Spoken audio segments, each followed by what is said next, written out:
right, guys, welcome back to the Buck Fever podcast. As always, you got me, I'm Noah, and we've got Jake right beside me, and we have a special guest today joining us virtually. So this is the first time we've ever done this. I don't know how it's going to go. We've got our hopes high.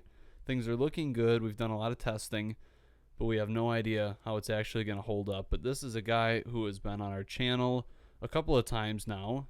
As he just mentioned when we were chit-chatting here before we started rolling, he kind of carried the team a little bit this fall when it came to all the deer hunting stuff. He shot a couple bucks and filmed a couple more, and that's more than the rest of us can say for sure. Combined.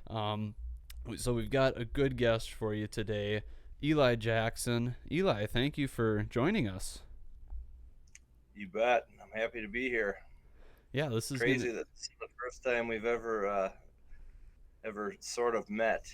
Yeah, I know it's so weird because we can get into that a little bit because it was a couple years ago when I had the idea to invite Kolbe to film for us with all of our hunting stuff because I knew that Kolbe was a big hunter and he didn't really film anything at the time, but I was like, well, it's not gonna hurt. See if he wants to film. And I remember I asked him, and then he kind of took a couple days to think about it, and he was like, I don't know. Maybe not. Maybe I could take a look at some of your equipment, kind of see what it's all about.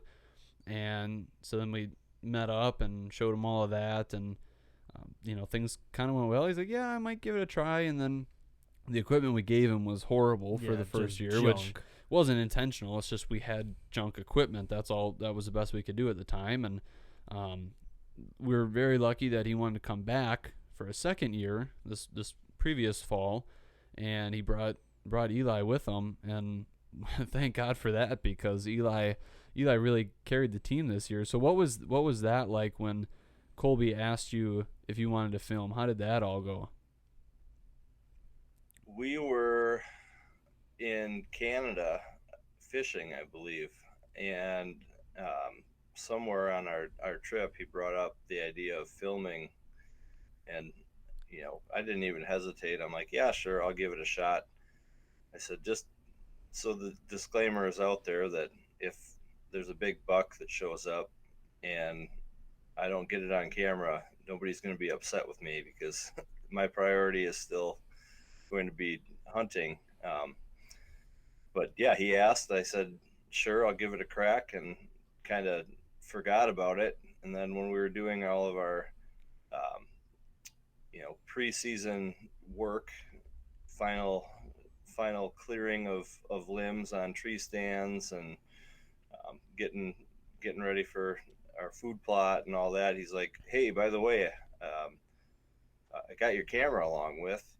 Like, oh yeah, that's right, I agreed to film this year, so sounds good. Well, then it didn't take you very long before you put that to use and got your first buck on camera, and that was kind of a crazy story there, a crazy way to go after that buck, because that was a buck that you had seen I think a couple of times that year, and then eventually you just decided you've had enough. And we're only talking a couple weeks in. You decided you've had enough, and you decided to ambush him. So what was that like? Yeah, it was that was the second weekend of the season, and I had not seen that deer on the hoof. There's a different buck that I had two encounters with out of my first three sits. So I had opening day, the buck that I was actually trying to kill showed up, and that was within my first 2 hours, I think, of filming. We were all texting back and forth, and it was like I got in there at 2. By 2:30 I had seen a pretty decent buck, and a little bit later saw a doe, and then all of a sudden this other one showed up, and I'm like, oh wow, maybe having a camera up here is lucky.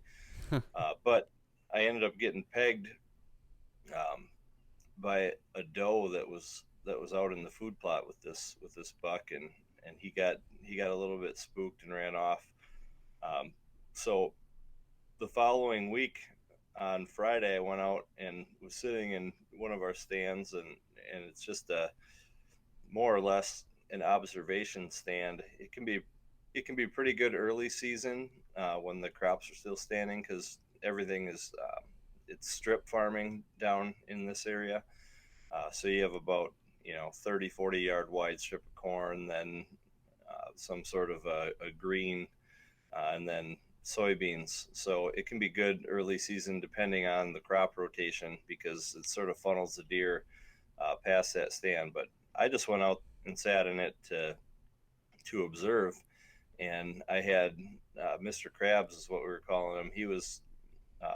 He popped out from the food plot that I was sitting in earlier or the weekend prior, and he was with another buck and a doe, and they were working their way right over towards me, and they got about 60 yards out, and a raccoon came out of the corn and spooked the doe that was in the lead of the group, and that was enough to kind of make him skittish, and they ended up kind of taking off. So that's sort of what led to my decision to sit where I was sitting.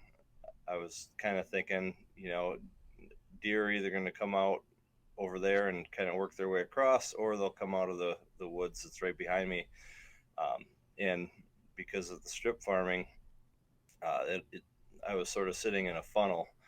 So I cut my way into the corn, and it ended up just working out and happening. So the buck that I shot, that was the number one hit lister that we had on camera, and um, that in itself was pretty intense. So And you shot him while you were sitting in a cornfield. Is that something you've ever tried before, or was this like your first time? Hey, I got an idea. so I have tried it before. I had not had success with it before, um, and the reason I had tried it in the past was sort of by accident, and it was before I knew what I know now about the property that I hunt on, and I was going out in the morning, and I saw a target deer through the binoculars about 300 yards away. So I jumped into the corn and kind of made my way closer to it. Um, Never ended up getting a shot, but ended up getting within about 50 yards of the steer. And the reason I didn't get a shot is because I wasn't able to trim out any of the stalks, and I had corn leaves and all kinds of stuff in the way. So it did not end up working out in the past, but that's sort of what led to the idea of doing this, because the deer that I was trying to kill that day, he never spooked, never really even had a clue I was there because I was tucked back in the corn a couple of rows. I just wasn't able to figure out a way to get out to the edge of it and get a shot. So I mean, Some high risk, high reward right there. yeah, that's something we've never really tried or even really thought of, I guess. And then, Well, it's their situation's cool where they have that strips where Yeah. you can get in there and then shoot the greens. Like at least by me, it's just corn or beans the whole way, and then right. 5 yards, and then right into the woods. So it'd be kind of hard to do that. And they make like those hay bale blinds Yeah. that you can kind of, like, if you had a field that has a bunch of hay bales in it, but that's kind of specific too. And I don't know yeah, how effective that is with, like, are deer out in a field that's just got a bunch of hay bales in it? I out don't west know. maybe, but yeah, not in Wisconsin's a little. right. But that kind of ambush thing, it was like, wow, that's something that we probably wouldn't have done early season like that. But then it just goes to show how much it can pay off. Yeah, that was crazy. I remember you by the time they texted us that they found them because you guys let them lay for quite a while, and yeah. you I think went to bed because you were hunting that morning, and I was still awake because we weren't hunting in the morning. And I called you and texted you like, dude, they found him. I know. They found him, and nothing. I think I went to bed like 20 minutes Yeah. before they found them. Yeah. Which then looking back on it, kind of regret, but You got to get your rest during hunting season. yeah, I know and I don't know what I was thinking. I was kind of like, I guess I just didn't know. Because you were getting up at 5 in the morning to go out. It was going to be early. Yeah, I guess I just didn't know if you guys were close to him or what the deal was. And I was like, well, I guess it's, it's going to be what it's going to be in the morning. Either find him and I'll wake up to a pretty cool text, or maybe it'll be crickets or whatever if things don't go very well. But that's usually not like me. I'm not really afraid to stay up too late and just kind of wait that sort of thing out. So I don't know what the deal was. But then you get in, the season kind of rolls on a little bit, and you get into some more traditional hunting with Kolbe. And this is like pre-rut, late October. Maybe you're kind of into the rut by now. And you were along to film that one. But that turned out to be a pretty cool hunt, too, when he shot his buck with a bow this year.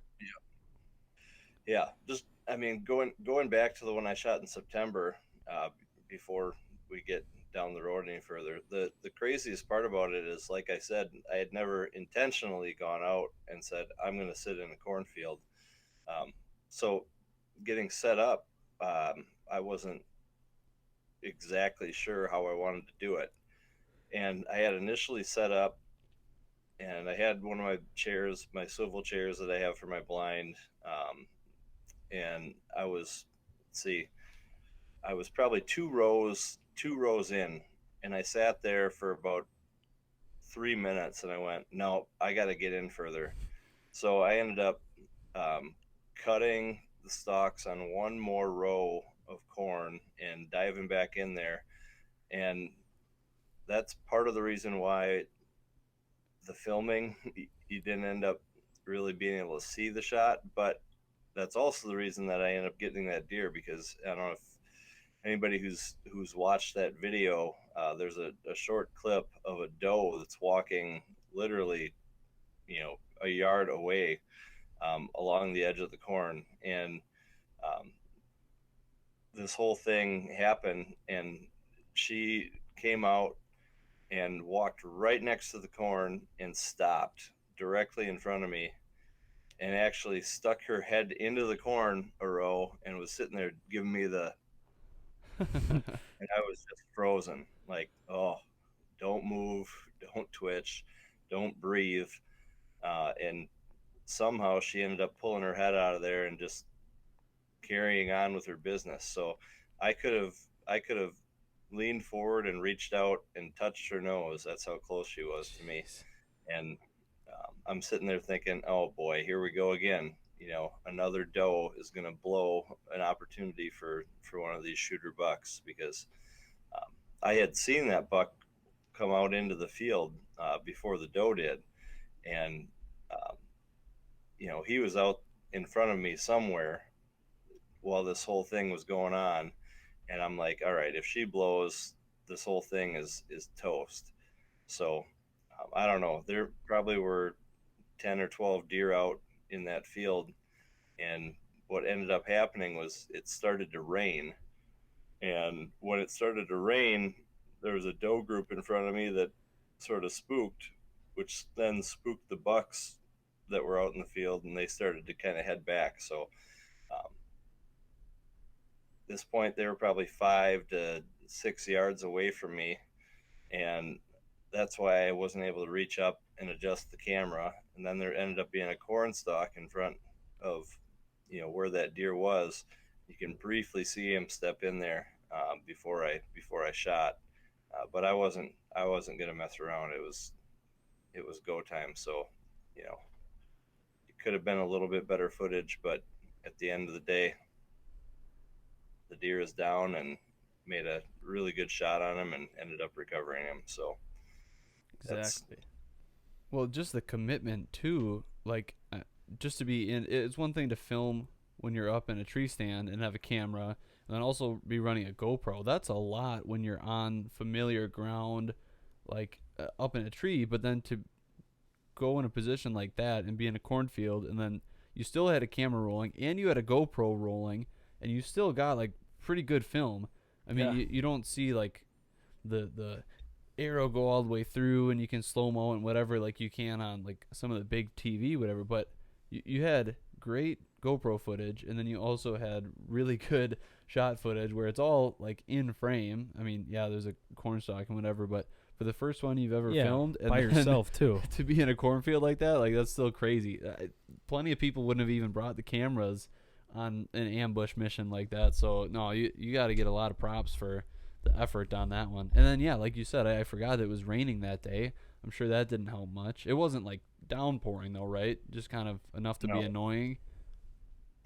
Yeah, it hadn't been raining until those deer spooked, and then there's like a 5 to 10 minute shower that came through, and um, that's actually what got that buck back into the frame. I had another shooting lane um, that would have been further over to the right that I was waiting for him to come out into, but he never made it there, and those deer spooked. And it's a good thing he didn't make it there, because there's no way I would have ended up being able to get the camera on Yeah. him. I just got lucky enough that he stepped into the frame where the camera was pointed um, when I made the shot. And what was the hang up with finding him? Because I know you did make a good shot. So what kind of threw you off there? Well, what threw me off a little bit is I knew he was quartered away from me, but I didn't know exactly how hard he was quartered away from me.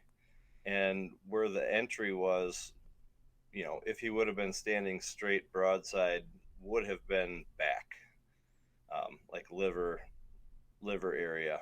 Yep. And um, it ended up being where he was quartered away enough where I ended up hitting the bottom of his liver and both lungs. And there was a small slice through the top of his heart. So got all four of the major organs. But that was the holdup, is I saw the thing hit, because I have the the Luminox on, and I could see where it hit, and I was like, oh no, that might be a little bit back, and that's why we gave it a little more time. Right. So that makes sense, just to kind of give it some time and make sure you don't bump the deer or whatever. But I'll take a shot like that all day long. Mm-hmm. So after you went in there, then it was relatively quick to find them. Sort of. So the woods that the deer ran into is the guy that owns the property that allows us to hunt. He owns the first 10 yards of that woods, and the property line is sort of at an angle. So depending on what part of the field you're on, it gets a little bit wider or a little bit narrower. So we needed to get permission from the neighbor to be able to go into his woods to recover the deer. So that took a little bit of time, and there was not any blood that we found on impact. It's sort of hard to judge exactly where a deer is standing when it's in the middle of a field. And we were probably just a couple of yards off. So we ended up finding blood at the tree line where he ran in, and then we tracked it about 5 to 8 yards in, and then waited for the neighbor to get there to finish it off. It was really strange. We were about a foot away from my arrow when we were in there, but we never found the arrow. Something must have happened with the lighted knock when it on impact, where the battery jarred loose or something. So the lighted knock was turned off, and we were sitting there looking for a light in the middle on the ground in the woods. Never ended up seeing the light, and went back in there. And the neighbor, when he was up there, he's like, "Oh, here's your arrow." Yep. Oh, okay. Well, we were standing a foot away from that spot. Good job. Yeah. Right. And then the deer turned like right where that arrow came out. So we originally were starting to go down a pretty heavy trail that goes out to a point. And when we backtracked and ended up getting on the next blood, it was like he must have jumped and turned and cleared some big deadfall that a deer that's normally running would not have gone across, because this thing was pretty big. But he must have just turned and jumped over that and gone about another 15 yards, and there he was. Wow. It's crazy. I know. So then after that, I'm sure there was a little bit of a celebration going on. That how long had it been since you shot your last buck? Well, I shot one last year. Um, well, I guess at this point it would be 2 years ago. So Right. the 2021 season, I had shot one. Um, and then before that buck, it had been a couple years. I had a streak of bad luck. I think 2020 I had more encounters with shooters than I ever had in the past. But it was always 5 minutes too late, or the deer would turn and take a different trail, or um, during the rut, a doe would come and deer would end up trailing this doe before it got to me. So there was always something. But I had quite a few encounters. I had one where I was sitting in that um, observation stand I was telling you about, and like I said, that woods that thing is in, the guy that owns the property only owns about the first 10 yards. So the buck was coming right along the edge and ended up cutting in, and I didn't know where the property line was, and I had him at about 10 yards, and just decided not to shoot because he might have been on the neighbor's property. But Right. that was a big one. He was probably all of 160. Wow. Um, so that took a little bit of self-control to Oh yeah. Yeah. find that. Yeah, I But bet.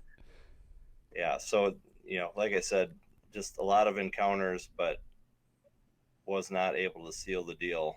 And then 2019 could have been an epic year. Um, Actually, in 2020, I hit one opening weekend, and uh, that deer I hit, and it must have been a little bit high, and we had him on camera for like within 3 days of it happening. But at that point, I switched from mechanical broadheads over to fixed blade broadheads. So yeah, I had a good streak.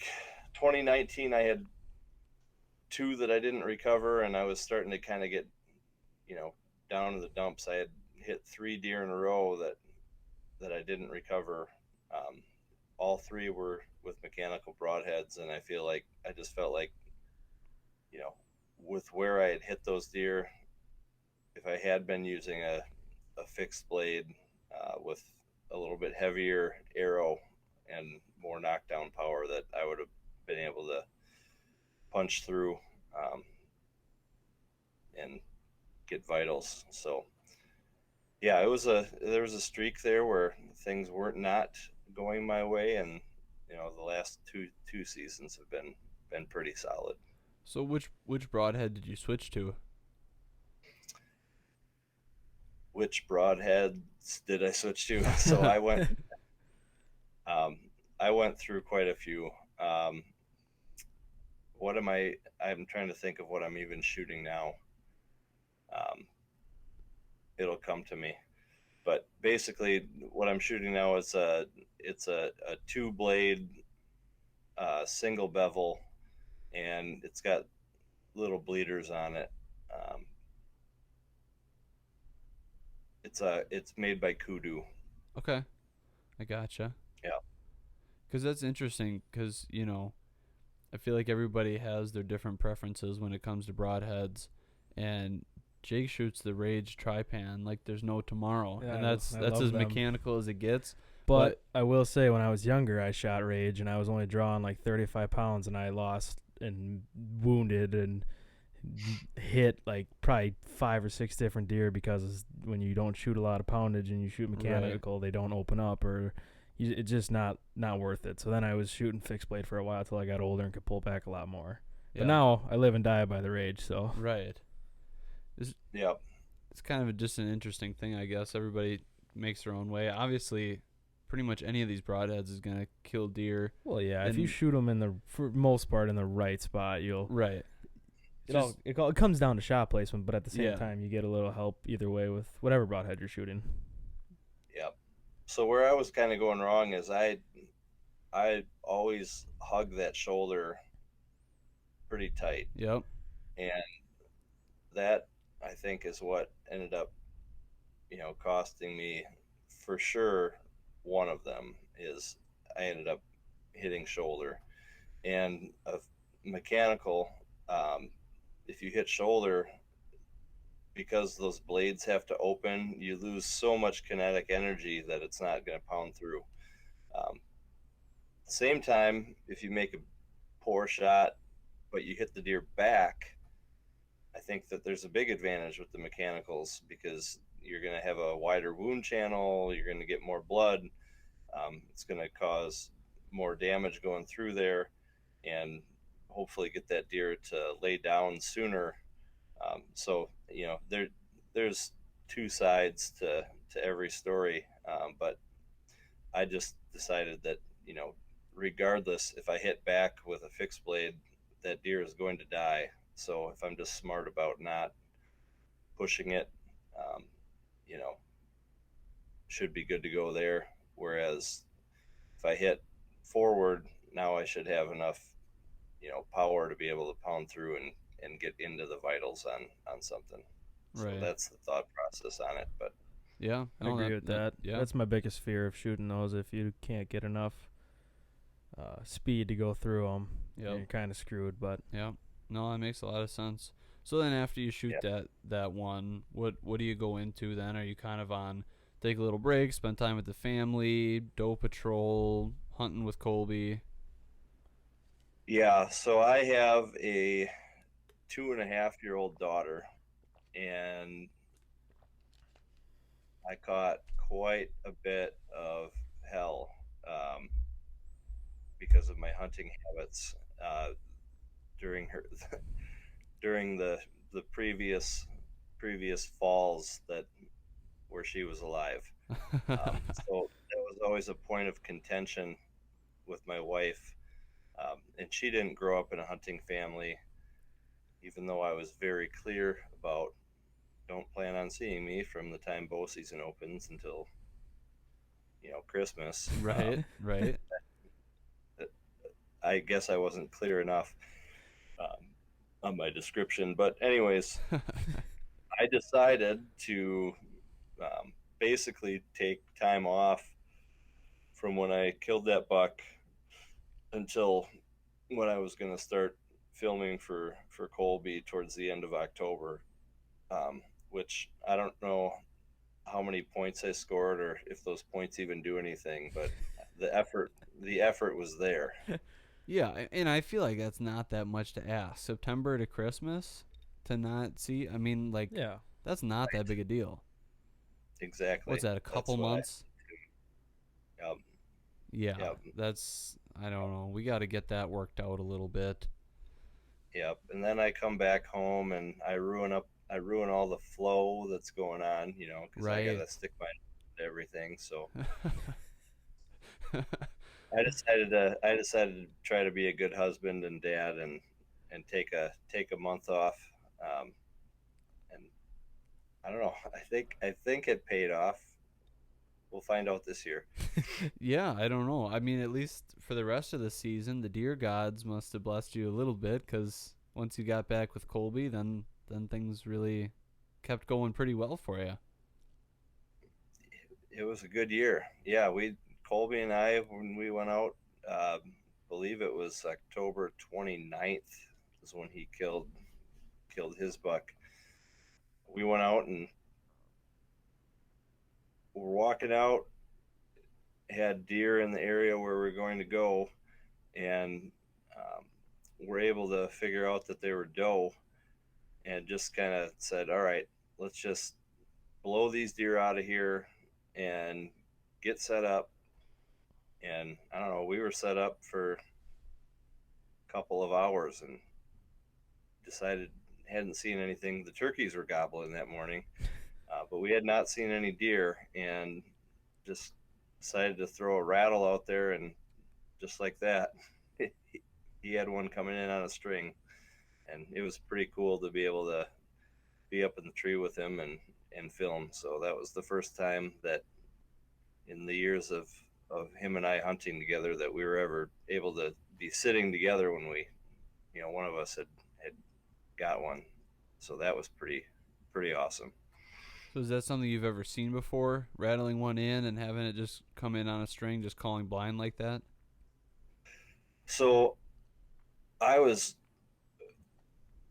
I was of the mindset up until a couple of years ago that rattling was the most pointless thing that you could do while in a tree. I felt like every time I went out there and tried to rattle, that nothing ever happened. I think I had up until a couple of years ago, I had rattled one deer in, um, and he came from a direction I wasn't expecting, and I ended up turning my head, and there he was, and he pegged me, and boom, he was gone.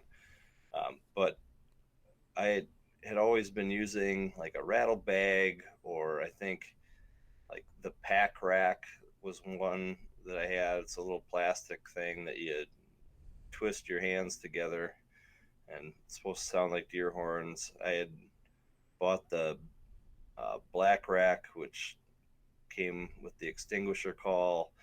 Uh, no success with that, and I just decided to get rid of all of those, and all the dust collectors that I had in my garage, uh, whether it be sheds or bucks that I wasn't going to mount.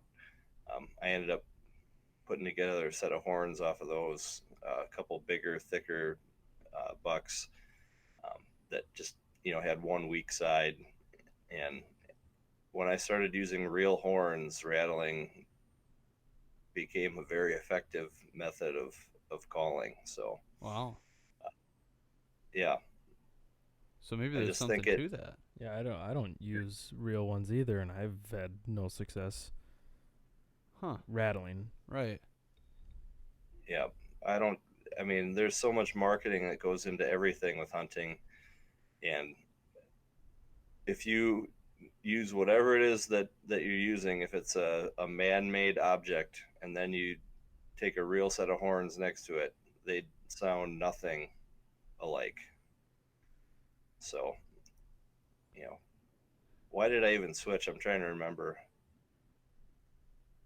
I think I was sitting one day and I had two bucks square off in front of me, and I was just dumbfounded by the amount of noise that they made. I was like, "Holy cow!" Like Right. the crack that you hear when those things hit horns is just unbelievable. So um, I decided that I was going to get the sawzall out and make myself a set of horns to rattle with, and I have not even considered bringing any synthetic horns or imitation horns out there with me, since it makes all the difference in the world. You got to be smart about when you're rattling, and I typically try not to do it blind, but you know slow morning, when I know that I'm probably going to be getting out within the next hour or two, I'll let a blind rattle out, and I've had I've had a lot of deer come into it. Wow. So then to that point, it works better if you just decide you're really going to go for it, really hit them hard and not trying to be too quiet with it. Yeah, yep. And like I will, if there's branches and stuff on the trees next to me, I'll make sure that as I'm doing this, I got, you know, uh, I'm always in a harness, so I got a leg wrapped around a branch, and I can make noise and have leaves rustling and sticks cracking, and um, I think it works best from the ground, to be honest with you, because I think every time I've done it from the ground, um, well, not every time, but most of the time when I do it from the ground, I have better success than I do from up in a tree. And they deer use their ears to locate things, and I think they can tell the difference between a buck fight that's happening 20 feet off the ground versus something that's happening at ground level. When you say on the ground, are you sitting on the ground or are you wrapping your horns on a rope and dropping them on the ground? And because I've seen that happen too. Oh, Yeah. no, I will, and I won't even sit on the ground. I will be on the ground, and I'll find a patch of brush that's next to me, and I'll be jumping into the brush, and I'll be kicking my feet and I'll be stomping my feet and running back and forth, and I'm usually pretty gassed by the end of the rattling sequence, you know. But trying to make it as realistic as possible, because you need, like I said, I don't know if you've never heard two deer square off in the woods. Um, there, people are worried about rattling too loud. You can't rattle too loud. It's impossible for you to mimic what happens when two mature deer square off. I just feel like you got to try to make it real. So, rustling leaves around, stomping your feet on the ground. They crash into sticks and trees and brush, and as they're pushing each other back and forth. And the more of that you can get into a sequence, the more realistic it's going to sound for a deer. Yeah, that makes a lot of sense because I guess it's something you don't always think about, but they can smell so much better than we can. They can hear so much better than we can. So even if you go to the store and you find something that we think sounds pretty close, they can probably tell a difference for sure just because they can hear so much better. So that's something, yeah. I mean, I know a lot of people, even if they go with the regular antlers and are up in a tree, there's not a lot of people who are probably going to be down on the ground doing a whole thing, rustling leaves around, whatever, just because it's so counterintuitive to what you're trying to do normally, like 90% of the season when you're trying to be as quiet as possible, as minimal movement as possible, and all that stuff. So are you like up in a tree stand and then you climb down, do that whole thing, and then climb back up?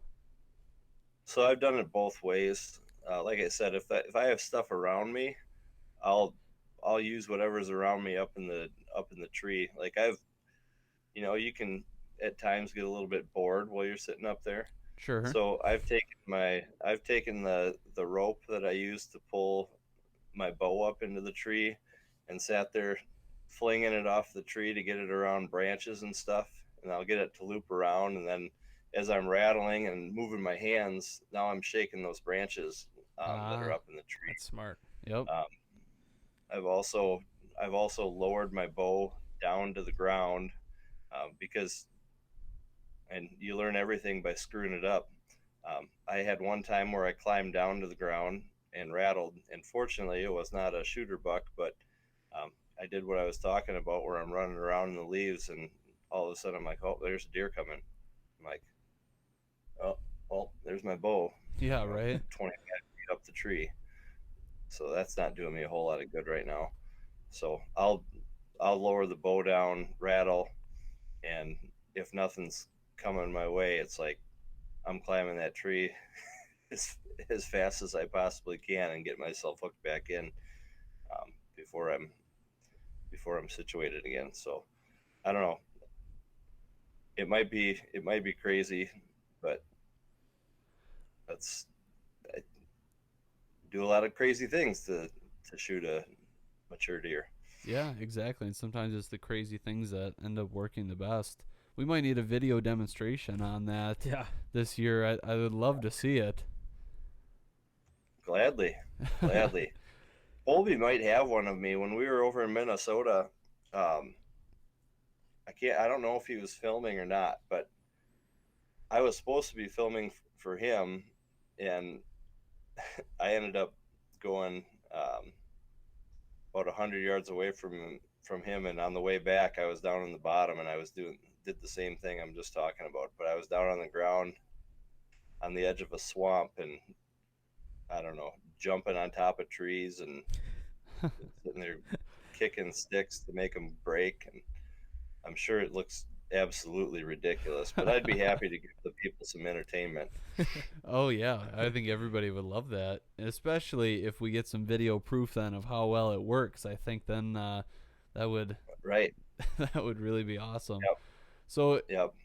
I'll take the horns with me actually in September too. oh really? Um, I couldn't tell you how many, and it's a different kind of rattling, and I'll do that from the tree. But um, I couldn't tell you how many times over the years I've heard or seen deer just sparring a little bit, and it just kind of feeling out the hierarchy of the herd, and where they just tickle their horns together, and it's real light, just tick tick tick, and So I'll take the horns up in the tree in early season. I'll just kind of put them together and make real light noises and some grunts. If I haven't seen anything, about 45 minutes before dark, I'll try doing that to see if I can get one that's bedded near up on its feet. So then, if that works, do they come screaming in? Do they kind of just come moseying on No, in? nope. It's more of a curiosity type type of thing Right. because they're not breeding or anything, but it's just kind of like, oh well, there must be a couple bucks over there that are getting ready to go out and eat. Maybe I'll get up and see who's in the neighborhood, type of thing. Makes sense. So Yeah, for sure. So you said yep, then that the one that Kolbe shot with a bow, that was the first time that you guys have shot one sitting together? yep, yep. That was the first time that had happened. That's always pretty cool. We love it when we get to share success like that when we're hunting in the same spot. We still haven't even done it with deer. I don't Not think with we've ever not been with with each deer, other. but with a couple times with turkeys, and Yeah. that's pretty sweet. Yeah, yeah. It was awesome. I mean,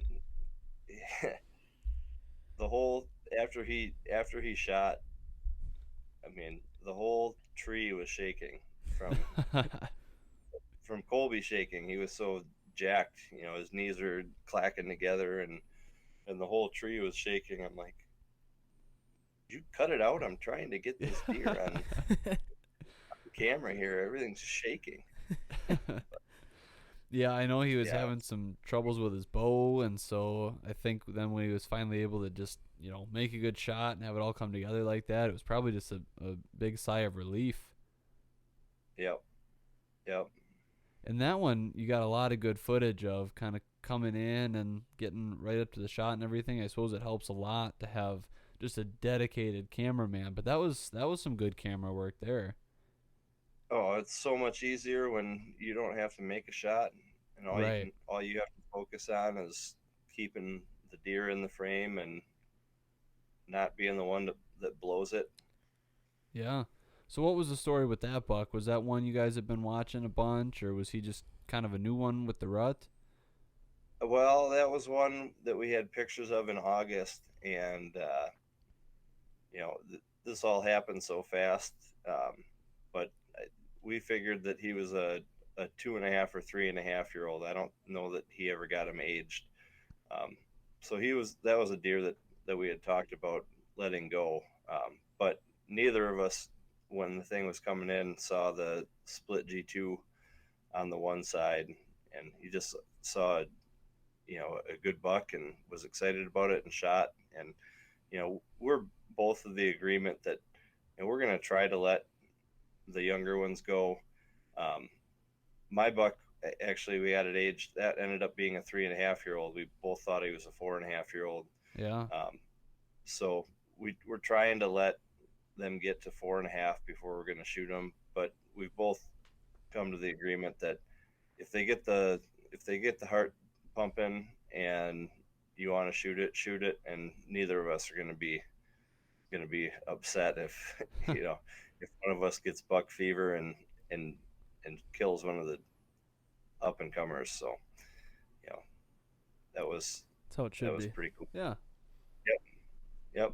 And it sounds like there was plenty of buck fever going on that day with the shaking of the tree and whatnot. Oh, the fever was hot. So, and I was probably just as excited as he was. As soon as I got that deer on camera, because I was trying to get this thing in the frame and I couldn't really tell because it's a pretty small screen that flips open.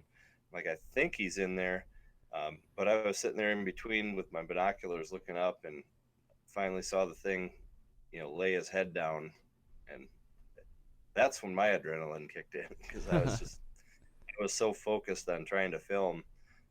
But once I knew it was a done deal, it was like, oh my, he's toast. Right. Are you sure? Yep, yep, I'm sure. I just watched him put his head down. He is not moving. So Cuz you at were that point, I started. get the shakes. You were up in the tree a little bit higher than he was, so you had a little bit better vantage point. I think you could see all that, and he just Yeah, lost them. yeah. Most of our sets are 22 to 25 feet. Your feet are 22 to 25 feet off the ground. So I went up above him. You know, he's not a small guy. You know, he's probably 6'3". So I don't know. My feet were probably 30, 32 feet off the ground. Oh my That's gosh, up there. that is up there. So yeah, I was up there. Oh Yeah. man. So then that one, you could obviously see him go down. Not too much trouble on the track job, then I imagine. No track job needed. We just were able to walk right over to him. Do you like it better that way if you get to watch him go down and you just go right up to it, or do you like a little bit of a challenge with a track job? Well, you know, when Pat shoots him, I like a little challenge with the track Yeah, job. But when I right, sit around, right. it's like I like to watch him go down. That makes sense. That definitely Yeah. makes sense. Oh man. So then that one was like the end of October. So then you had a little bit of time in between then before gun season. Yeah. Well, so that happened, and the next day, um, we ended up dropping that buck off because it was pretty warm that weekend, and typically we'll butcher our own deer, but we wanted to go over to Minnesota because that was going to be the following weekend, the Minnesota gun season, and we went over and spent the day scouting a bunch of the public in Minnesota in the area that we were thinking of hunting. So we dropped the deer off at the meat locker and then jumped across the river and spent the day hiking. Yeah, that's not a bad weekend there. Get shoot a deer and then start Yeah. start looking for where you can go and shoot the next one then. Yeah, yeah. Minnesota could have been epic. It could have made this season. I guess it was already a pretty awesome year, but it could have made this year just unbelievable. That's what I've heard. I don't know how much you want to talk about it, if it's going to bring up any bad memories or. There are a couple of bad memories that go along with it. Yeah. I mean, how much you want to get into it? Are we gonna do another one of these with Kolbe on there too? 'Cause Oh yeah, we had we'll get Colby back on at some point. Get the four of us in here. yeah, because I mean, there's Minnesota could be its own episode, but I can give you the Cliff Notes version. Yeah. So there was a spot that I had found that I had not scouted. However, I'm really big into river bottoms, so um, it. I had hunted Minnesota every year for the shotgun season with a group of guys, and I ended up finding a spot that was on in a river bottom, and it was public land, but it was landlocked by private, and the only way that you could get there was by boat. So I had found a spot like that. Um, I took my canoe over to Minnesota with me. Did not end up using it this year, but there's a spot um, I wanted to check out that was similar. And you walked in, and then you would have had to wade across a creek to get back into a section that would be landlocked by private land. So opening day, it was pouring, pouring rain. Like it was ridiculous. And I decided I'm going to go. I bought a license. I'm over here. I only have a limited amount of time to do it. So I'm going to go check this spot out instead of trying to burn up one of the other areas that I had already scouted. So I get my waders on and I have my climber and or no, I didn't take my climber. I took my hang on set that is a little bit lighter weight. Um, it's a XOP, uh, and then I got some Hawk helium sticks that go with it. So I took that, and I had my backpack that had clothes in it because I knew I was going to sweat getting in there. So I mean, I am loaded down, and I take off, and the first part that I'm walking through is like swamp, nasty, thick, muddy crap. Well, there's a section of swamp that I needed to walk across, and it happened to be about 80, 90 yards off of the highway. So I go and I'm going across. I got my gun in my hand, my backpack, and my tree stand on and sticks, and I step out to walk across this section, and I sink down in the mud, and I'm stuck there for every vehicle that's driving by to see. I'm sitting Oh there like, man. you have got to be kidding me! Like a little help over here. How about Right. like, well, if I drop, like I can't put my gun down because there's nowhere to set it, and then the thing's going to be toast. Yep. I'm I'm waist deep in water. Just needed to keep it clean, you know. Yep. Yep. I'm Yep. waist deep in water, and my feet are stuck in the mud with waders on. I'm like, oh my gosh! So I managed to. It took me about 45 minutes to shimmy my way Oh my out god. of this mud pit, and by Jeez. the time I get done with it, I am just sweating like ridiculous. And I'm thinking, oh, there's nothing. There's definitely nothing in this pocket of thick stuff in front of me, and I figured that was bedding. So I just start walking. Well, I get to the edge of it, and a buck jumps out of it, and it wasn't one that I wanted to shoot. I got the gun up. Okay, well, how did I not spook that deer out throughout the last 45-minute, Yeah. fiasco? He was just laying in there tight. Probably never heard me because of the rain. Who knows? Um, and he goes taking off, and he runs through this other little pocket, and he must have kicked some doe up because I'm standing there middle of the wide open, and I end up seeing like 6 deer that I could have shot all of them.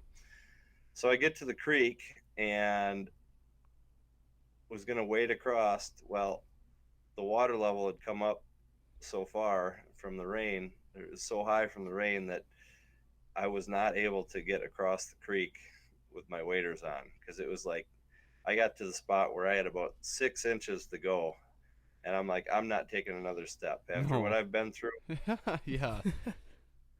So on the way back, I'm like, all right, now I got to figure out how to get out of here. I ended up finding a tree and just sitting next to the creek. Saw a couple of more deer, and ended up walking walking out back to the truck and going somewhere a different piece that I had never looked at, and sitting on the ground for that night. And that spot that I went that evening ended up being the spot where I missed an absolute giant, like probably 160 plus inch. Oh Jeez. man. Um, so, anyways, long story short, Pat and I went out together the next day, and we took waders in and walked across a different creek. He sat on one end of it, I sat on the other end of it, and late morning he told me that he had a shooter buck come out, and he saw it drinking out of a little pond in the middle of this marsh. And I went over and joined up with him. Um, I was going to film for him. Well, we were going to actually no, I was going to we were going to just sit together and shoot the breeze midday, and then kind of try to set up one of us on each edge of this bedding area that this buck was in, um, and hopefully one of us would end up getting a shot by the end of the day. So we're sitting there, and it's about, I don't know, 2 o'clock. We're watching the Packers get smoked by the Lions, um, on our phones, and it's like, all right, well, we should probably think about making something happen. Well, a doe comes flying out of this area. Like, oh, there's a doe. Probably should get ready. And the buck comes flying out. So we both had our guns. Kolbe had found it, so I told him, like, go ahead and take it. Well, I never get the camera turned on in the midst of all this, so we have no footage of it, but that was a big deer, you know, probably 150-inch 10 pointer. I didn't take the time to zoom in and count all the points. It was just, Right. yep, that's a. Jeez. Um, so he takes a shot, and I'm like, looked like he whiffed. I end up taking a shot. He's shooting a muzzle loader. I got a shotgun. As this thing's running away, I end up taking a shot, and we didn't end up getting that buck. But it's like that was a moment where buck fever set in. It's like, if he would have just waited, and I told him, like, go ahead and take him whenever. If he'd have just waited another 5 seconds to settle in and get himself ready, probably would have been a done deal. Um, I had to go back to work then the next day, and I went back into that area that I was sitting in on Saturday evening, and I walked in there in the morning with a turkey call in my mouth, and I waited for light, and I just took a couple steps at a time and yelped, and I was hunting on a big draw, and I decided, the first solid trail that I see crossing this thing, um, I'm going to set up on, because the ditches are so steep that there's only certain spots that deer will cross them. So I end up getting in there. My backpack's on the ground. I go up a tree. I had my climber this day and had to cut a few branches. Get up there, get the gun pulled up. I'm about to pull the backpack up, and I end up being like a spike or a fork horn or something, come walking right down the ridge towards me. And this thing walked about 10 yards away from me. Backpack still on the ground, and he ended up going across the ditch. So I'm watching him, and I can hear another deer up above me. Um, so I grunted, and this little buck like froze, and then it took off on a dead sprint up the hill on the other side. I'm like,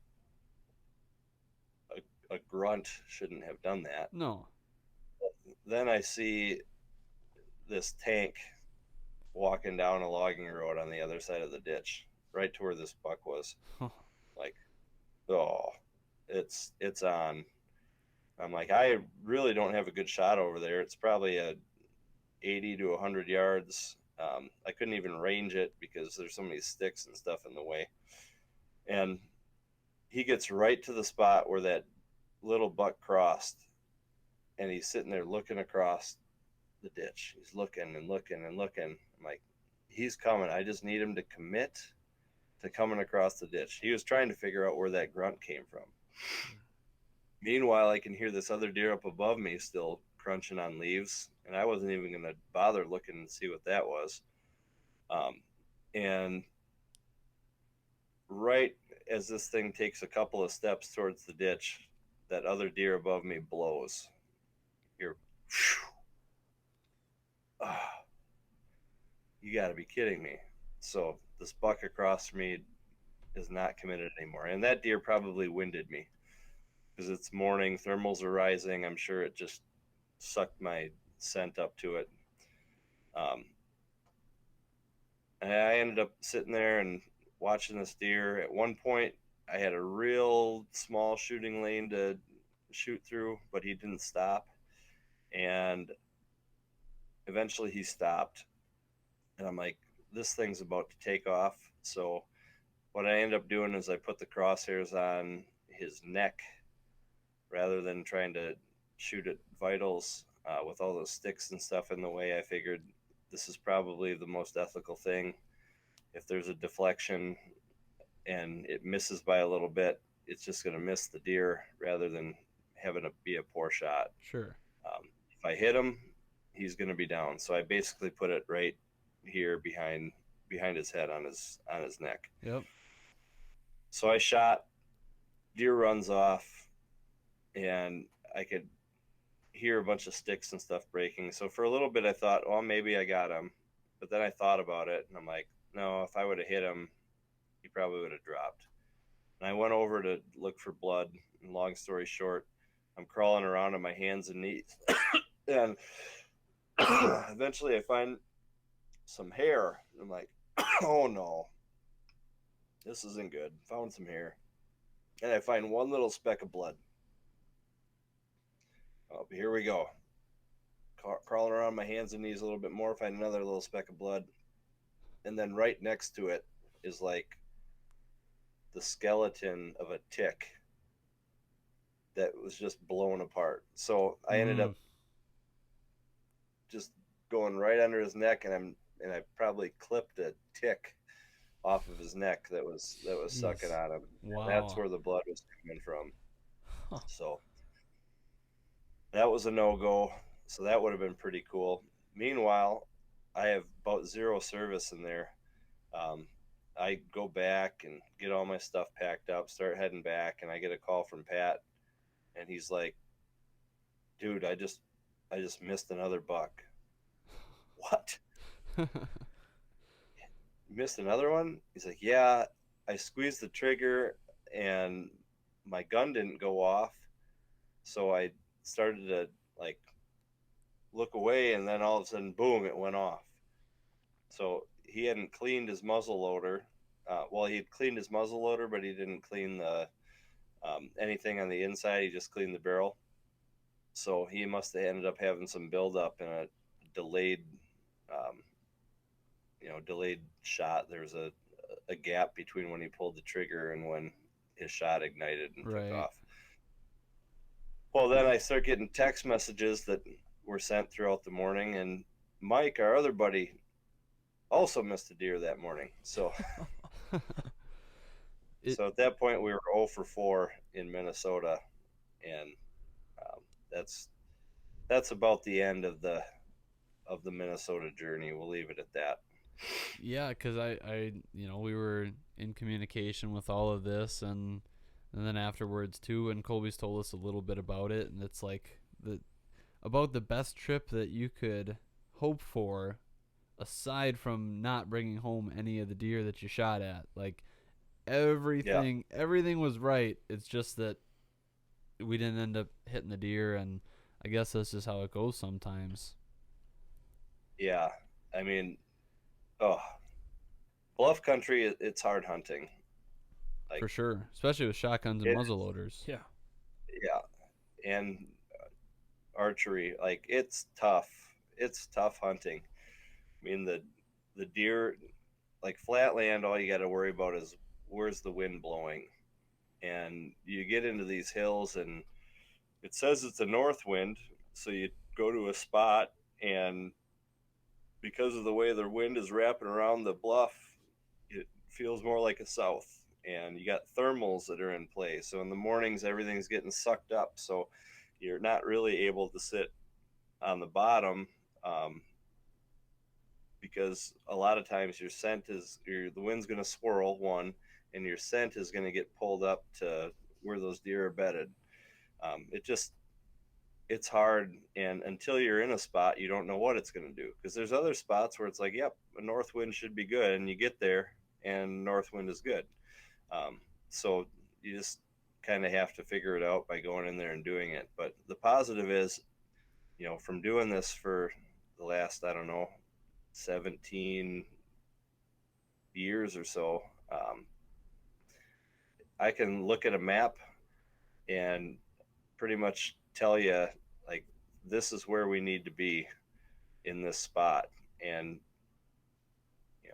Kolbe, same thing.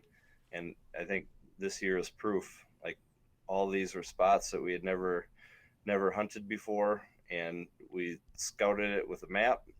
Kolbe and I put boots on the ground for a day to go into a couple of these spots and verify them. Not all of the spots that we were in, and we ended up seeing a lot of good deer, despite heavy human pressure in the surrounding areas.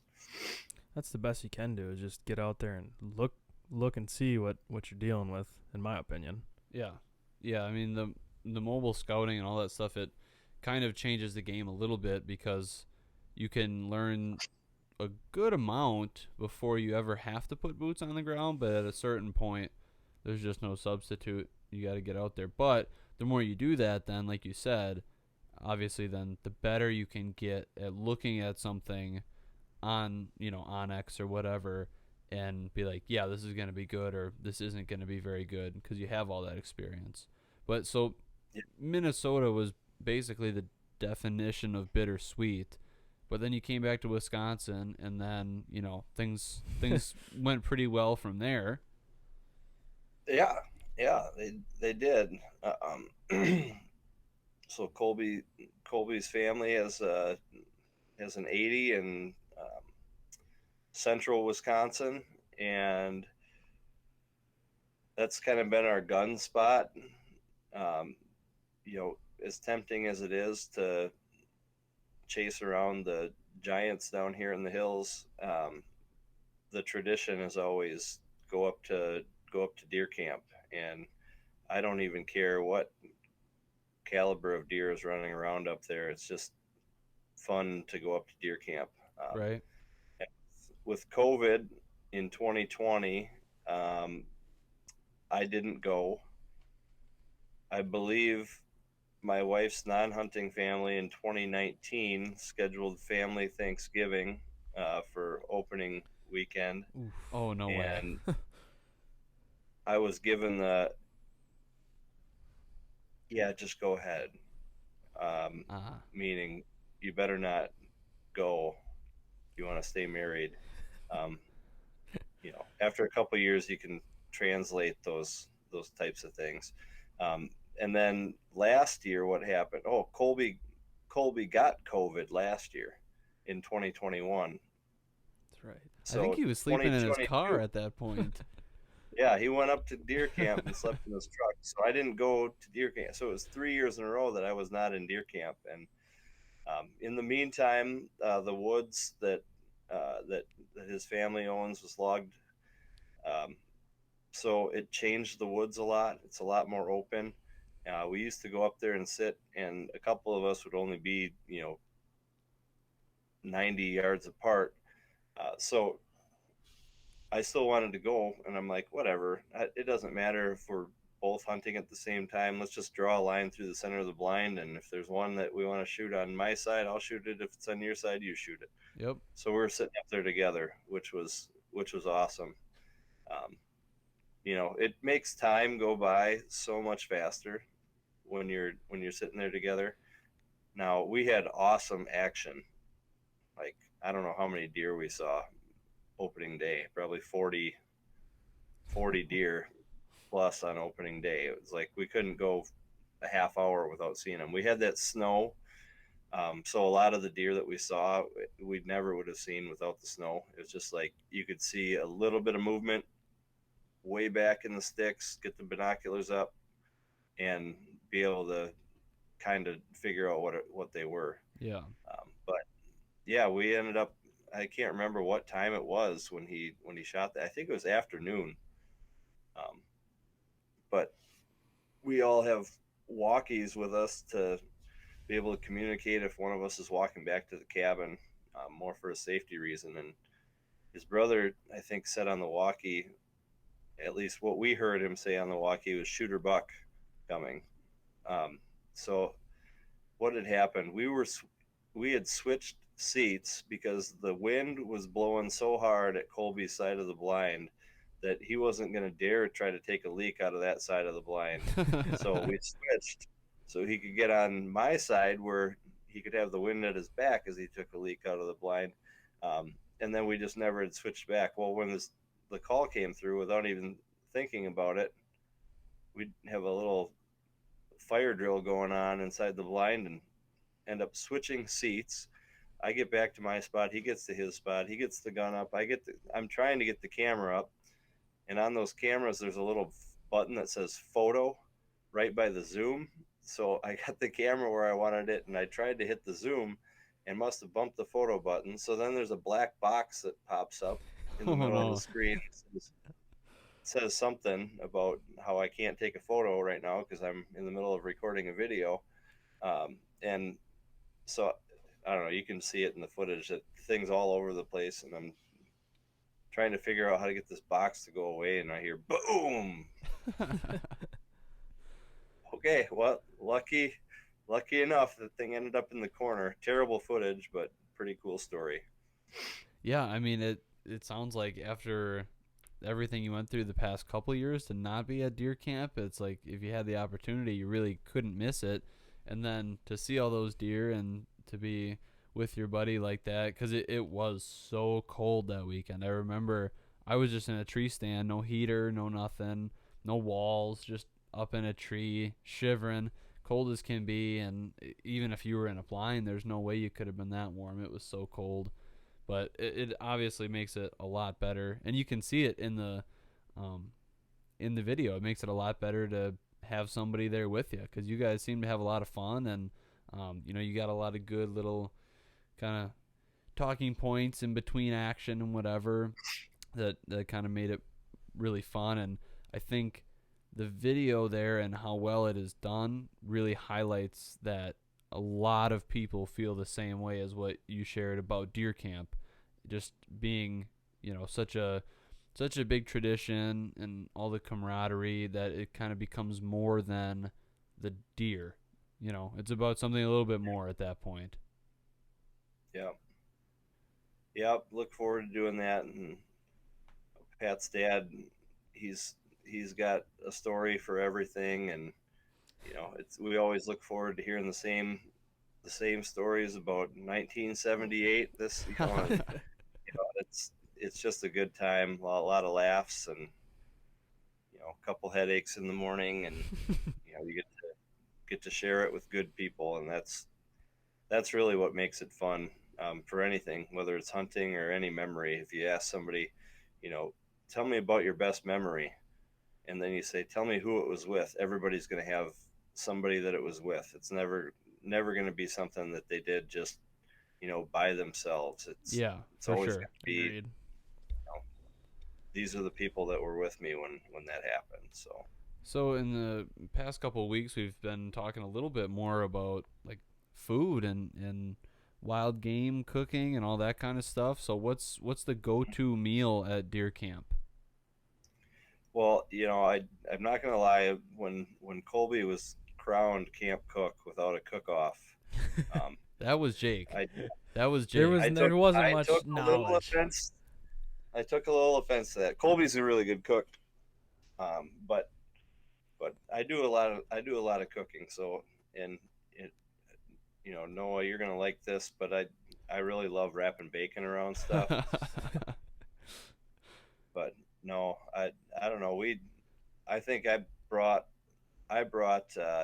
big tomahawk steaks that were about uh, 3 pounds a piece. Oh wow. Tomahawk ribeyes. So it's a ribeye that's cut about 2.5 inches thick on the rib, with the rib sticking out. So that's what I brought up with me, and we doctored those up for Saturday night. That's not too bad. I Yeah, could do steaks. We do steaks on Saturday night too. Yeah, that sounds pretty good to me. Looking forward to that someday. Hopefully, maybe we talked a little bit about Minnesota getting together this year. Maybe something there. And can have a real official cook-off. Yep. And the people Bring it. that benefit will just be all the people who get to eat it, because I don't really care who cooks it as long as it's good food. Oh yeah. Yep. A lot of good food. And then there's still at this point one more buck that's got to hit the dirt. One more. Yep. My Wisconsin buck. I feel terrible about this one too. So my stepson, who is 11, he's been really into hunting, and I've been getting him out there, and he just wanted to get a buck this year. He's shot a bunch of doe. He got his first one when he was 8,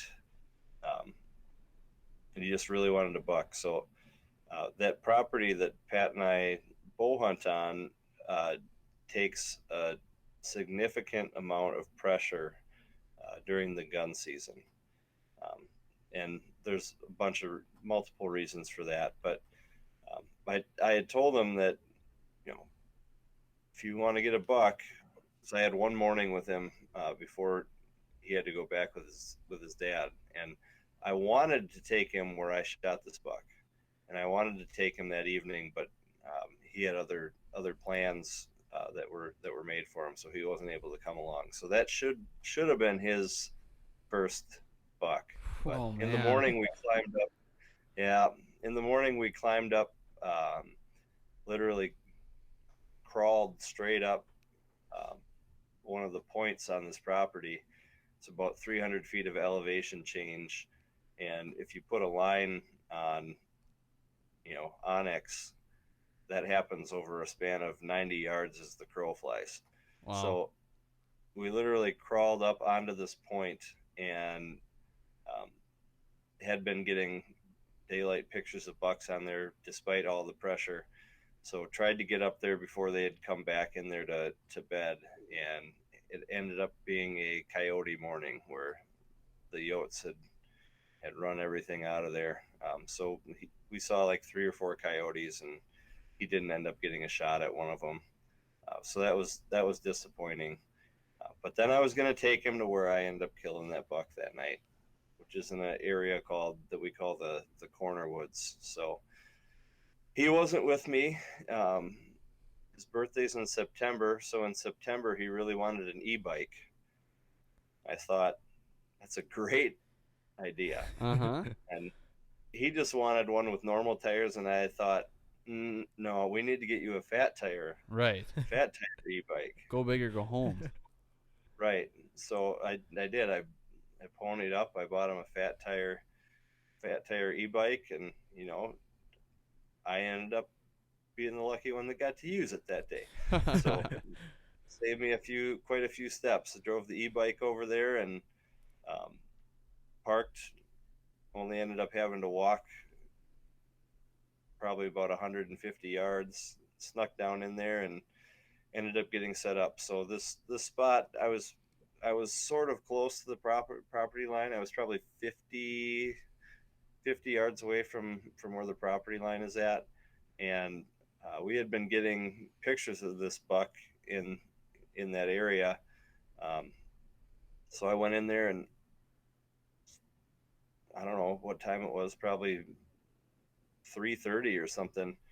All of a sudden, I hear some rustling and look, and 80, 90 yards away from me, there's a buck standing up. So this thing was bedded there the whole time. And on my walk in, I walked past 2 different beds that were definitely buck beds that had been used within the last week. So he must have, the wind was sort of shifting throughout that day. And I bet he was bedded right where I walked in the morning and got up and moved 100, 150 yards away sometime midday. So he stands up, and he was headed my direction, and I'm all ready to go, and he turns like he's going to go up towards the field that's up there. Oh, dang it. And I had the can in my pocket. Whether this did anything or not, I have no idea, but I tipped the can a few times, and he stopped. Um, and he went back to browsing, and then when he stopped browsing, he ended up turning and started walking straight at me. Like, awesome. So he got right about to where I was going to shoot, and he gets into this deadfall and beds down. So I got the gun up on him, and I'm ready to squeeze.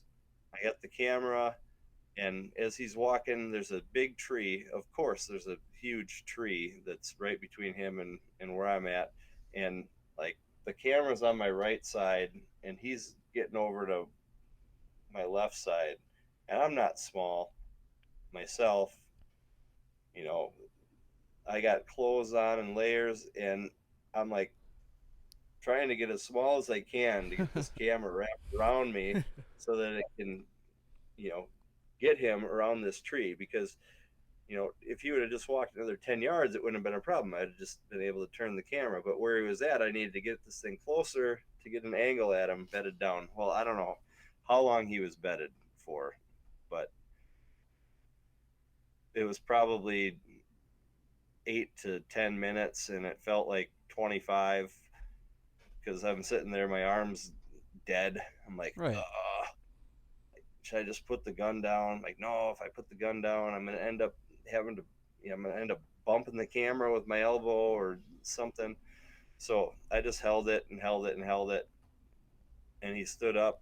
And when I shot, you know, his head ended up being behind the tree. You could see him in the frame when I shot, but there was no way that I was going to be able to get him completely in the frame. And he was only about, I don't know, 5 to 8 yards across the property line where I shot him. So a few more steps. I think if you look at the video, you can see some logs that are on the ground, um, kind of where he's going to. Well, those logs are right on the property line. The neighbor had put those there to sort of declare where the property line is. So like he's not far. Yeah. If he gets on the other side of this tree, I'm probably not going to get a shot. So I ended up shooting him, and he ended up being my best gun buck. He ran off, and I saw him crash and knew that it was a done deal. So Holy it cow. was Tank. capped off a really nice year. Yeah, that was a got him really, right really good buck. There he is. Oh, there he is. There he is. So, he's he's an 8-pointer. He's nothing like I shouldn't say he's nothing crazy, but for down here, he's nothing that's super crazy. He's just a real nice buck, and I was certainly happy with him. So, But as a straight 8 goes, that's a pretty big yeah. straight 8 there. this one's 13. The camera Tall. does not do justice then. No, it doesn't. No, You can tell, So- especially when you hold it backwards, just what's the inside spread on that? he's about 19 and a half. Goodness. Yeah. Not Really nice buck. not bad on the brow tines either. Yeah, that's a fantastic buck. Man, that's So yeah, great year. yeah, what a season. You can't ask for much better than that. I mean, the Minnesota stuff, but all things considered, More of you can learn from all that too, and I'm sure you Yeah. guys took away a lot of good spots and do's and don'ts. yeah. That's what you'll figure out as you start to get older. Like, you become a better hunter because you've screwed up a lot. Right. Like I would consider myself as a pretty good hunter. I still feel like I got a ways to go, but I'm at the point where I am consistently putting myself in the ball game. I see a lot of good bucks, and over the past few years, the encounters with good bucks have gone up significantly. So it only took me about 14, 15 years of bow hunting to get there, because I didn't start until I was, I think, 20 was my first year of bow hunting. Well, So yeah, we definitely got a bit of an earlier start, but we have a long ways to go still. Certainly more so me than you, but we still have a long ways to go before we can really be up in that top tier where we can get on public and be in the ball game right away and go out of state and whatever. But we're trying to get there with turkeys too. We went out of state this past year, and so we're getting there, but it's just gonna take some time, and I'm hoping next year might be the year when I really can get on a decent one, hopefully. yeah, well, takes time in the woods, and just best advice I can give anybody is try to learn something every time that you go. Don't just go and be like, I didn't see anything. Like, well, why didn't I see anything? Yeah. Was it my access? Was it that the deer just weren't moving? Was my wind bad? Like, be analytical about why it is you're not seeing stuff. And when you screw up, be analytical about, okay, why didn't that work out in my favor? And use those opportunities to learn from, and try your best not to make the same mistake. Like I said, after 15 years of doing that, you'll start to be surrounded by them. Yep. Be like they're hunting you. Yeah, I suppose the more mistakes you make, if you can just learn from them, then you don't make them twice, or certainly don't make them 3 times, and by the time you get far enough down the line, you'll start to limit a lot more of those mistakes. Yep. I've shot a lot of nice bucks, but I don't even. It hurts to talk about the wall that I could have. Yeah. Like, Yeah, you man, can't even go there. no, can't go there. Just chalk it up to learn something from that one. A lot of stupid stuff. A lot of errors made by me that prevented me from being successful. Yeah, you win So some, you lose some. That's just how she goes. But you guys have that's certainly right. done quite a bit of winning, and it's been fun to get to watch that now over the past couple of years and kind of get to be a part of it. Yep. For sure.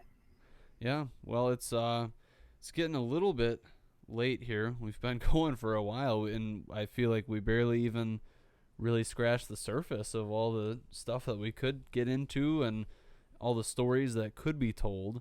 But that's why we've got this podcast, so we can just come back another time and keep telling them. And hopefully do it in person soon. yeah, at some point we'd love to have you in the studio. Yeah, I got to make a trip over. Hopefully during turkey season or something. Yeah, that would be cool. Yeah. Yep. We'll make it happen.